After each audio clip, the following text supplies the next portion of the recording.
नमस्कार दोस्तों, welcome to gradient academy, सिर्फ ज्ञान और शिक्षा। गुड इवनिंग, जय हिंद। आप सभी का बहुत बहुत स्वागत है। दोस्तों, आज के हमारे इस वीडियो में देखिए, वर्ग 6 से वर्ग 8 के एनसीईआरटी एवं एससीईआरटी की पुस्तकों का एकदम निचोड़ निकाला हुआ प्रश्न। दोस्तों, एकदम ब्रह्मास्त्र प्रश्न है ये। सभी प्रश्नों को आप अगर देख लेते हैं तो 6 से 8 का पूरा भूगोल आपका कंप्लीट हो जाता है।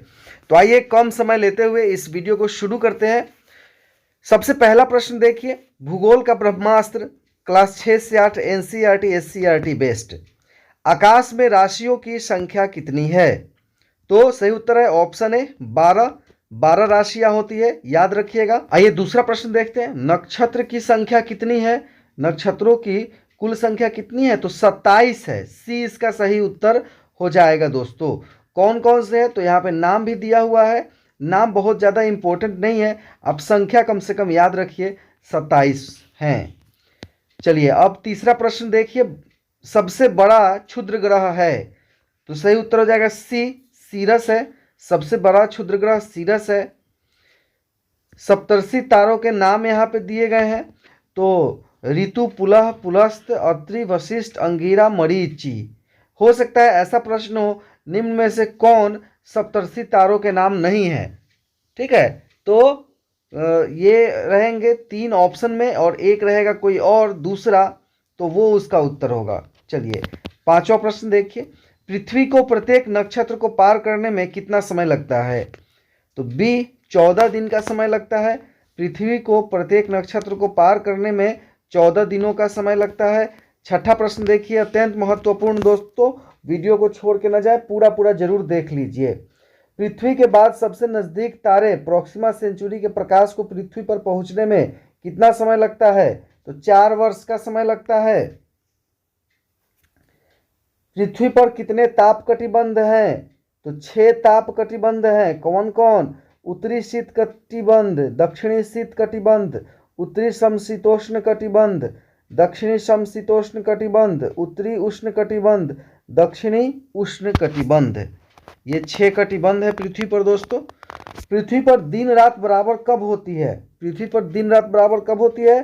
तो 21 मार्च और 23 सितंबर को। 21 मार्च और 23 सितंबर को पृथ्वी पर दिन रात बराबर होती है। दोस्तों, चलिए 9 नंबर प्रश्न देखिए, उत्तरी गोलार्ध में दिन बड़े कब होते हैं?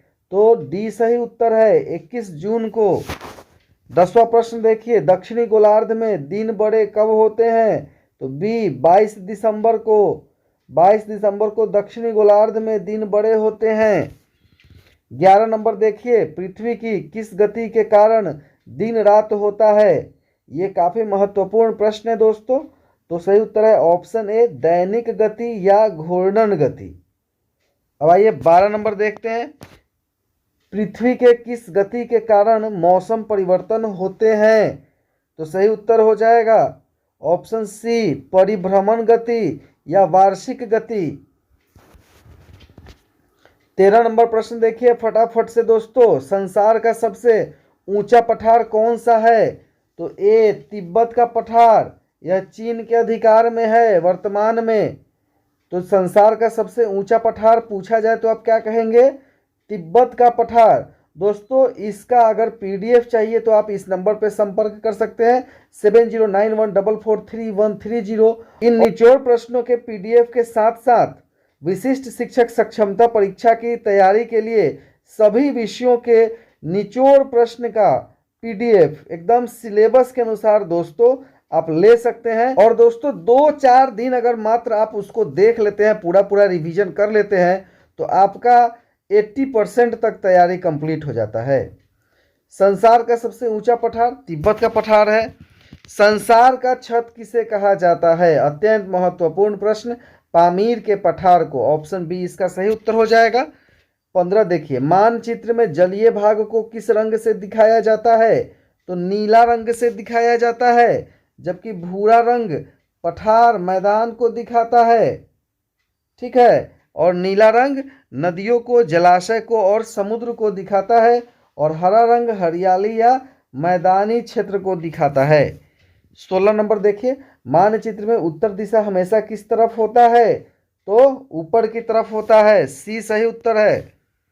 जिस मानचित्र में पर्वत, पठार, मैदान इत्यादि को दर्शाते हैं उसे कहते हैं, क्या कहते हैं? तो बी भौतिक मानचित्र या उच्चावक मानचित्र भी कहते हैं, याद रखिएगा। जिस मानचित्र में पर्वत, पठार, मैदान इत्यादि को दर्शाते हैं उसे क्या कहते हैं? तो बी भौतिक मानचित्र कहते हैं या उच्चावक मानचित्र। 18 नंबर प्रश्न देखिए, बिहार में सोन नदी किस तरह के क्षेत्र से होकर गुजरती है? तो मैदानी क्षेत्र है बिहार में दोस्तों, तो सी सही उत्तर हो जाएगा, मैदानी क्षेत्र से। 19 नंबर देखिए, वाल्मीकि नगर बिहार के किस क्षेत्र में स्थित है? तो सही उत्तर है डी, उत्तरी क्षेत्र में। धान की फसल के लिए उपयुक्त मिट्टी है, क्वेश्चन 20 है दोस्तों। धान की फसल के लिए उपयुक्त मिट्टी आप सबको बताना है यहाँ पे, तो चिकनी मिट्टी, ऑप्शन बी सही उत्तर होगा। 21 नंबर देखिए, पठार के ऊपर की सतह होती है, पठार के ऊपर की सतह कैसी होती है? तो सपाट होती है, बी सही उत्तर हो जाएगा। 22 नंबर, शीतोष्ण कटिबंध में क्या होता है? गर्मी पड़ती है, ठंडी पड़ती है? तो सही उत्तर है डी, अधिक ठंड कम गर्मी होती है, ठंड अधिक पड़ती है शीतोष्ण कटिबंध में और गर्मी कम पड़ती है। 23 नंबर देखिए, जहां सालों भर गर्मी पड़ती है उसे क्या कहते हैं? कौन सा ऐसा क्षेत्र है पृथ्वी का दोस्तों जहां सालों भर गर्मी पड़ती है? तो बी उष्ण कटिबंधीय क्षेत्र, उष्ण कटिबंधीय क्षेत्र में सालों भर गर्मी पड़ती है। चलिए 24 नंबर प्रश्न देखते हैं, उत्तरी ध्रुव से दक्षिणी ध्रुव को मिलाने वाली काल्पनिक रेखा को कहते हैं? तो सही उत्तर हो जाएगा डी, उपयुक्त सभी। ये सब कहते हैं पृथ्वी के ऊपर से जो रेखाओं को मिलाया जाता है उत्तरी ध्रुव से दक्षिणी ध्रुव की ओर, उसे यामयोत्तर भी कहते हैं, देशांतर भी कहते हैं और मध्यांतर भी कहते हैं। ठीक है। और जो पृथ्वी के भीतर से उत्तरी ध्रुव और दक्षिणी ध्रुव को मिलाने वाली काल्पनिक रेखा है, भीतर एकदम अंदर से पृथ्वी के दोनों ध्रुवों को मिलाती है, उसे अक्ष कहते हैं। 25 नंबर प्रश्न देखिए, प्रदेश में सूर्य की किरणें सालों भर सीधी पड़ती है, किस प्रदेश में सूर्य की किरणें सालों भर सीधी पड़ती है? तो सी विषुवत रेखीय क्षेत्रों में। 26 नंबर, विषुवत रेखा कितने देशों से होकर गुजरती है? तो सी 13 देशों से।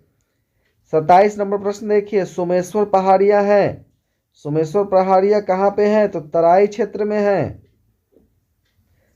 ताल क्षेत्र में कौन सी फसल उगाई जाती है? 28 नंबर प्रश्न देखिए, ताल क्षेत्र में कौन सी फसल उगाई जाती है? तो रबी की फसल सही उत्तर है, ऑप्शन बी।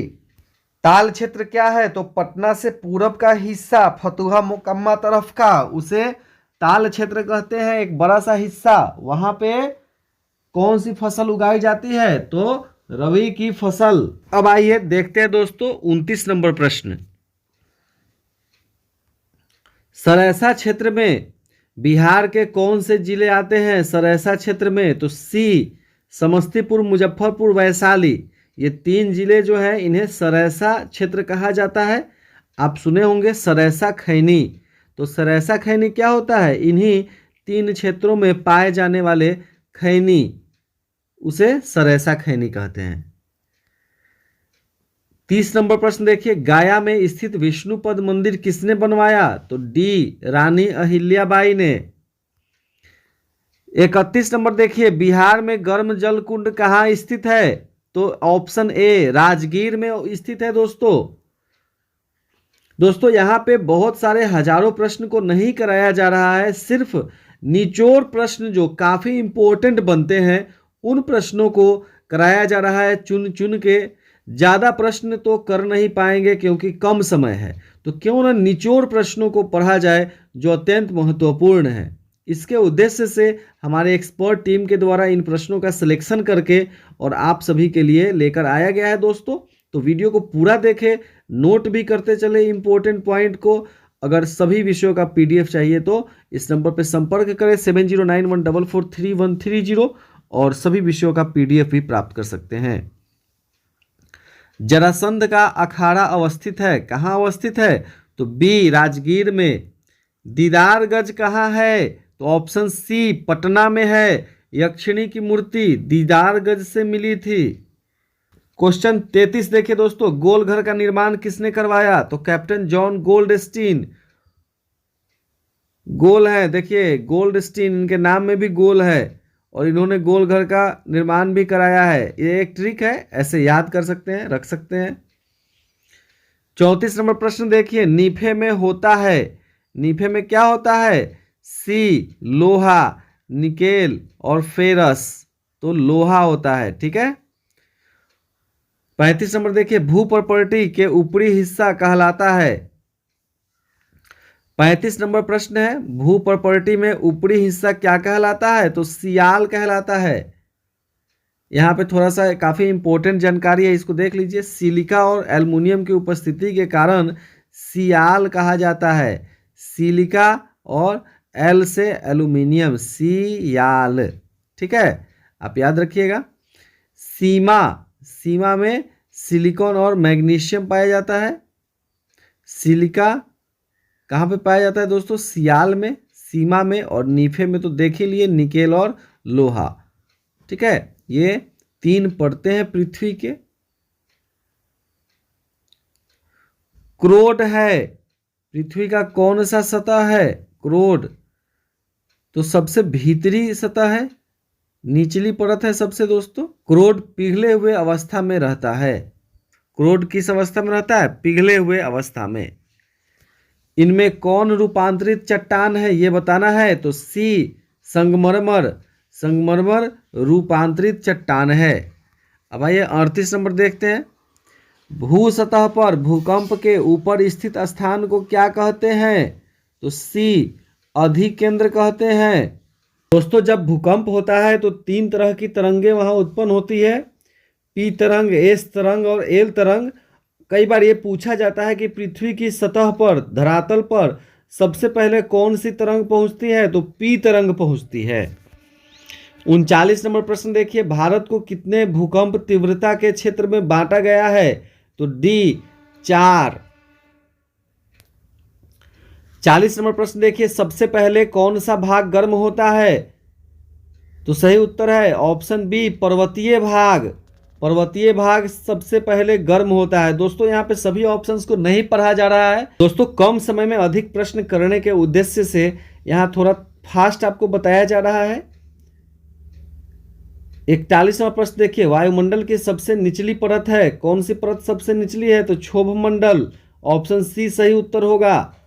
42 नंबर देखिए, रेडियो तरंगे किस परत से परावर्तित होकर पृथ्वी पर वापस लौटती है? तो आयन मंडल, सही उत्तर है ऑप्शन ए।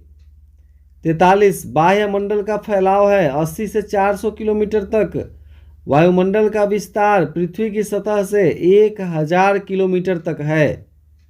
45वां प्रश्न देखिए, चंद्रमा के गुरुत्वाकर्षण के कारण जल का ऊंचाई की ओर बढ़ना कहलाता है, अर्थात समुद्री जल जो है जो ऊपर की तरफ उठता है, चंद्रमा के आकर्षण के कारण उस ऊपर की तरफ उठने को क्या कहते हैं? तो बी ज्वार कहते हैं। पहले ज्वार आता है, फिर उसके बाद भाटा आता है। जब ज्वार आता है तो समुद्र का जो किनारे का धरातल क्षेत्र है वो डूब जाता है, और जब भाटा आता है तो वापस वो पानी जो है पीछे की तरफ चली जाती है। बरेला झील कहाँ स्थित है? तो वैशाली में है, बिहार में है। सही उत्तर है ऑप्शन डी। समुद्र जल के 1 लीटर पानी में कितना नमक होता है? समुद्र जल के 1 लीटर पानी में कितना नमक प्राप्त होता है ये बताना है, तो 35 ग्राम इसका सही उत्तर हो जाएगा। 45वां प्रश्न देखिए, पर्यावरण कितने प्रकार का होता है? काफी आसान प्रश्न, 2 प्रकार का होता है, प्राकृतिक पर्यावरण और मानव निर्मित पर्यावरण। 49 नंबर देखिए, लद्दाख में पाया जाने वाला महत्वपूर्ण जानवर है, तो याक पाया जाता है लद्दाख क्षेत्र में, डी सही उत्तर होगा। कश्मीर से लद्दाख होते हुए तिब्बत को जोड़ता है, कौन सा दर्रा जोड़ता है? 50 नंबर प्रश्न है, तो बी काराकोरम दर्रा। 51 नंबर देखिए, थार रेगिस्तान कहाँ है? ए गुजरात राजस्थान में है थार रेगिस्तान। 52 नंबर प्रश्न देखिए, साफा कहते हैं, साफा किसको कहते हैं? तो सी सिर पर बांधने वाली पगड़ी को, याद रखिएगा, सफा किसको कहते हैं, तो सिर पर बांधने वाली पगड़ी को।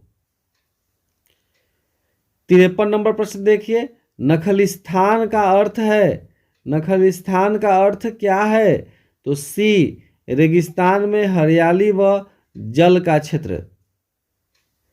54 नंबर, मधुबनी पेंटिंग जुड़ी है, किससे जुड़ी है, तो मिथिला क्षेत्र से जुड़ी है। 55 वर्ष भर एक ही दिशा में बहने वाली पवन है, बी अस्थाई पवन, अस्थाई है वो। जलवाष्प का जल रूप में बदलने की क्रिया कहलाती है, जलवाष्प जब जल बनता है तो उस क्रिया को क्या कहते हैं, तो वर्षण कहते हैं। पानी बरसने की वो शुरुआत होती है वहां पे। 57 नंबर, वर्षा की मात्रा मापते हैं, किससे मापते हैं, तो रेन गेज से, वर्षा की मात्रा रेन गेज से मापा जाता है। बेसाल्ट किस प्रकार का चट्टान है, तो बी आग्नेय चट्टान है। 59 चट्टानों के रूपांतरण में किसका योगदान होता है, तो डी उपयुक्त सभी का, तापमान का भी होगा, दाब का भी होगा और रासायनिक द्रव्य का भी होगा। 60 नंबर देखिए, ज्वालामुखी से निकला गर्म पदार्थ क्या कहलाता है, तो सही उत्तर हो जाएगा ऑप्शन ए लावा। दिल्ली का लाल किला किस पत्थर से बनाया गया है, तो लाल बलुआ पत्थर। For PDF and practice set please contact 7091443130। दोस्तों हमारे चैनल के द्वारा एकदम प्रश्न पत्र के प्रारूप की तरह दोस्तों एक डेमो टाइप का प्रश्न पत्र तैयार किया गया है हमारे यूट्यूब चैनल के एक्सपर्ट टीम के द्वारा, जिसमें कि 150 प्रश्न हैं, बिल्कुल आपके परीक्षा के पैटर्न की तरह। 30 नंबर का भाषा है 1 to 5 के लिए, 40 नंबर का सामान्य अध्ययन है और 80 नंबर का सामान्य विषय है। और 6 to 8 के लिए, 9, 10 के लिए और 11, 12 के लिए 30 नंबर का भाषा है, 40 नंबर का अंग्रेजी है और 80 नंबर का उनका जो विषय है वो है, चाहे उनका विषय हिंदी हो, सामाजिक विज्ञान में कोई विषय हो या सामान्य विज्ञान का विषय हो, ये सजा सजा करके बनाया गया है। आप प्रतिदिन एक एक सेट मंगा करके अभ्यास कर सकते हैं या स्पीड टेस्ट सीरीज वाले ग्रुप को ज्वाइन करके और प्रतिदिन अभ्यास करके अपनी कमी को देख सकते हैं और उसे समय रहते पूरा कर सकते हैं। स्पीड टेस्ट सीरीज चलाया जा रहा है, इसको ज्वाइन करने के लिए हमारे इस नंबर पर संपर्क करें 7091443130। अब चलिए आगे बढ़ते हैं, 62 नंबर प्रश्न देखते हैं। इनमें कौन एक प्राकृतिक संसाधन है, तो सी भूमि, भूमि प्राकृतिक संसाधन है। बाकी जो ऑप्शन ए, बी और डी देख रहे हैं उसमें इन सभी वस्तुओं का निर्माण मनुष्यों के द्वारा कराया जाता है, इसलिए यह मानव निर्मित संसाधन है। इनमें कौन प्राकृतिक संसाधन नहीं है, 63 नंबर प्रश्न, तो डी हवाई अड्डा। हवाई अड्डा कौन बनाता है, तो मनुष्य बनाता है, इसलिए हवाई अड्डा प्राकृतिक संसाधन नहीं है। 64 नंबर देखिए, केरल में पाया जाने वाला थोरियम किस प्रकार का संसाधन है, तो सही उत्तर है ऑप्शन सी संभाव्य संसाधन है। 65 नंबर देखिए, संसाधन निर्माण के लिए क्या आवश्यक है, तकनीक, ऑप्शन ए सही उत्तर होगा। 66 नंबर प्रश्न देखिए, भारत में सबसे अधिक क्षेत्रफल में वन किस राज्य में है, तो मध्य प्रदेश में सबसे अधिक वन है, ऑप्शन सी इसका सही उत्तर हो जाएगा। 67 नंबर प्रश्न देखिए, विश्व में लगभग कितने प्रकार की वनस्पतियां पाई जाती है, तो डी 10 लाख। बिहार, उत्तर प्रदेश एवं झारखंड में किस प्रकार के वन पाए जाते हैं, तो उष्णकटिबंधीय पतझड़ वन, सही उत्तर है ऑप्शन ए उष्णकटिबंधीय पतझड़ वन। 69 देखिए, इनमें कौन उभयचर जीव है, उभयचर जो जल में भी रह सकता है और स्थल में भी रह सकता है, तो उभयचर कौन सा होगा, तो बी कछुआ होगा। इनमें कौन भारतीय राष्ट्रीय पशु है, तो सही उत्तर है ऑप्शन बी बाघ। 71 देखिए, रेड डाटा बुक क्या है, रेड डाटा बुक क्या है, तो विलुप्त हो रहे प्रजातियों की सूची है ऑप्शन ए। 72 देश में राष्ट्रीय उद्यानों की कुल संख्या कितनी है? राष्ट्रीय उद्यान कितने हैं देश में? तो सी 85 हैं। याद रखिएगा। कृत्रिम रूप से किए गए पौधारोपण को क्या कहते हैं? तो सामाजिक वानिकी कहते हैं। 74 नंबर देखिए, चंदन के वन किस राज्य में मिलते हैं? तो सी कर्नाटक राज्य में मिलते हैं। अंडमान निकोबार द्वीप समूह में किस प्रकार के वन पाए जाते हैं? तो ए सदाबहार वन। अंडमान निकोबार द्वीप समूह में कैसे वन पाए जाते हैं? तो सदाबहार वन। अब 76 नंबर प्रश्न देखिए, किसे पृथ्वी का फेफड़ा कहा जाता है? तो सही उत्तर है डी वन को पृथ्वी का फेफड़ा कहा जाता है।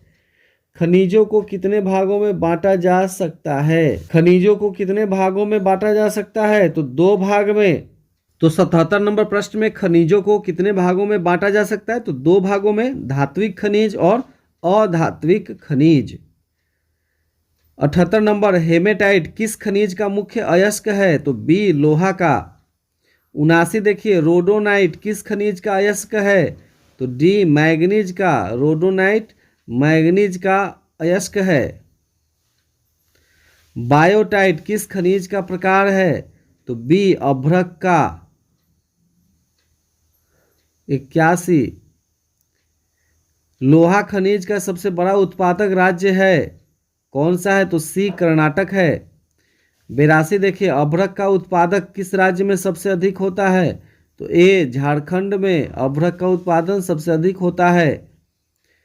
83 मैग्नीज का उत्पादन भारत के किस राज्य में सर्वाधिक होता है? तो बी उड़ीसा में। दोस्तों सभी प्रश्न वर्ग 6 से वर्ग 8 तक के भूगोल के पुस्तक से हमारी एक्सपर्ट टीम के द्वारा चुने गए हैं। तो ये सभी प्रश्न निचोड़ प्रश्न है, एकदम सटीक प्रश्न है दोस्तों, वर्ग 6 से वर्ग 8 के किताब से। तो पूरा जरूर देखें, नोट भी करते चले या कोर्स ग्रुप ज्वाइन करके PDF प्राप्त करें। 84 नंबर, गोंडवाना कालीन चट्टानों में किस खनिज के भंडार मिलते हैं? तो बी कोयला के। कोयला का सर्वोत्तम प्रकार कौन सा है? तो सी एंथ्रासाइट। ए से है ना एंथ्रासाइट, ए लगा हुआ है इसमें। तो ए ग्रेड सबसे बढ़िया होता है, ए वाला सबसे बढ़िया होता है। तो एंथ्रासाइट आप कहिएगा, याद रखिएगा इसको। सिंगरौली कोयला क्षेत्र किस राज्य में है? सिंगरौली कोयला क्षेत्र ए में है। यहाँ पर ए में क्या है? मध्य प्रदेश। हुगली जन में किसका उत्पादन होता है? हुगली जन में किसका उत्पादन होता है? तो सही उत्तर है ऑप्शन डी पेट्रोलियम का। 88 नंबर प्रश्न है, पवन ऊर्जा उत्पादन से संबंधित क्षेत्र है? तो सी लंबा। पूगा घाटी प्रसिद्ध है, पूगा घाटी किस लिए प्रसिद्ध है? 89 नंबर प्रश्न। तो इसका सही उत्तर हो जाएगा ऑप्शन ए भूताप। भूताप के लिए पूगा घाटी प्रसिद्ध है।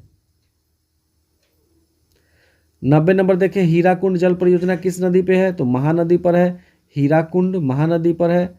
भूमि पर जनसंख्या के अधिक दबाव वाले क्षेत्र में कौन सी खेती की जाती है? तो सी गहन खेती। 92 नंबर प्रश्न है, इनमें कौन रबी की फसल से संबंधित है? रबी की फसल से संबंधित कौन है ये बताना है। तो डी गेहूं मटर। इसका स्पेशल वीडियो बना हुआ है दोस्तों, लिंक डिस्क्रिप्शन बॉक्स में देख करके, और आप प्लेलिस्ट में सभी प्रकार के वीडियो देख सकते हैं विशिष्ट शिक्षक सक्षमता परीक्षा से संबंधित, और अपनी जानकारी को दुरुस्त कर सकते हैं दोस्तों। जूट की फसल मुख्यतः होती है कहाँ होती है? तो ए किशनगंज में। 94 देखिए, उद्योग का सबसे 94 नंबर प्रश्न है, उद्योग का संबंध किस प्रकार की गतिविधि से होता है? तो सी आर्थिक गतिविधि। 95 दवा उद्योग किस प्रकार का उद्योग है? तो सही उत्तर है ऑप्शन डी उपभोक्ता उद्योग। 96 नंबर देखिए, भद्रावती लौह इस्पात उत्पादन केंद्र किस राज्य में है? भद्रावती कर्नाटक में है। जमशेदपुर स्थित टाटा लौह इस्पात केंद्र की स्थापना किस वर्ष की गई थी? तो 1907 में की गई थी। 98 नंबर, बोकारो लौह इस्पात उद्योग किस पंचवर्षीय योजना में लगाया गया? तो चौथी पंचवर्षीय योजना। 99 नंबर देखिए, सेलम लौह इस्पात केंद्र किस राज्य में है? तमिलनाडु में है सेलम। टिस्को कोयला कहाँ से प्राप्त होता है? टिस्को को कोयला कहाँ से प्राप्त होता है? झड़िया के खदानों से। 101 नंबर प्रश्न देखिए, टेक्सटाइल का मतलब क्या होता है? तो बी बुनना होता है। टेक्सटाइल का मतलब क्या होता है? बुनना। 102 देखिए, देश में कपड़े का मिल सबसे पहले लगाया गया था, कहाँ लगाया गया था? तो कोलकाता में। क से कपड़ा, क से कोलकाता, कोलकाता में। सिल्क प्राप्त होता है, सिल्क कहाँ से प्राप्त होता है? तो कोकून से। 104 नंबर देखिए, बिहार का कौन सा शहर रेशमी वस्त्र के लिए प्रसिद्ध है? तो भागलपुर। रेशमी वस्त्र के लिए प्रसिद्ध कौन सा है? तो भागलपुर है दोस्तों, याद रखिएगा। भारत का मैनचेस्टर किसे कहा जाता है? अहमदाबाद को। भारत का मैनचेस्टर किसे कहा जाता है? तो अहमदाबाद को कहा जाता है। सूचनाओं को शीघ्रता से भेजा जा सकता है, किसके माध्यम से? तो ईमेल से। सी सही उत्तर होगा 106 नंबर प्रश्न का। 107 नंबर देखिए, भारत का सिलिकॉन वैली कहा जाता है बेंगलुरु को। बेंगलोर जो है वो भारत का सिलिकॉन वैली है। सॉफ्टवेयर कंप्यूटर के अंतर्गत है। सॉफ्टवेयर कंप्यूटर के अंतर्गत क्या आता है? तो बी एक प्रोग्राम है। 109 नंबर देखिए, भारत में कौन परिवहन साधन सबसे अधिक उपयोग में आता है? तो सही उत्तर है ऑप्शन सी, सड़क परिवहन। ऑप्शन सी सही उत्तर होगा, सड़क परिवहन। 110 नंबर देखिए, स्वर्णिम चतुर्भुज योजना किसके अंतर्गत आता है? तो सड़क निर्माण, सड़क परिवहन के अंतर्गत। बी सही उत्तर होगा। राष्ट्रीय राज्य मार्ग की देखभाल कौन विभाग करता है? तो बी केंद्रीय लोक निर्माण विभाग। राष्ट्रीय राज्य मार्ग की देखभाल कौन करता है? तो बी केंद्रीय लोक निर्माण विभाग। सीमा सड़क संगठन क्या है? तो ए सीमावर्ती सड़कों की देखरेख करने वाली संस्था है। 113 देखिए, भारत में वायु परिवहन का राष्ट्रीयकरण कब किया गया? 1953 ईस्वी में। जनगणना कितने वर्षों के अंतराल पर की जाती है? तो 10 वर्ष। डी सही उत्तर है। 115 देखिए, एशिया महादेश के पूर्व में क्या है? तो प्रशांत महासागर है। ए सही उत्तर होगा। 116 नंबर देखिए, सर्वाधिक मुस्लिम आबादी वाला देश है। सबसे ज़्यादा मुस्लिम किस देश में है? तो सही उत्तर है ऑप्शन डी इंडोनेशिया। 117 किस आरेख का दूसरा नाम चक्र आरेख है? तो बी वृत्त आरेख का। 118 देखिए, आरेख का चयन किस बात पर निर्भर करता है? तो ए आंकड़ों की प्रकृति पर। आंकड़ों की प्रकृति पर। 118 प्रश्न थे जो कि वर्ग 6 से वर्ग 8 के भूगोल विषय के निचोड़ प्रश्न थे दोस्तों। आपको यह वीडियो कैसा लगा कमेंट के माध्यम से ज़रूर बताएं। यदि अच्छा लगा तो लाइक ज़रूर करें दोस्तों। और नेक्स्ट वीडियो में देखिए स्पीड टेस्ट सीरीज का सबसे पहला प्रश्न पत्र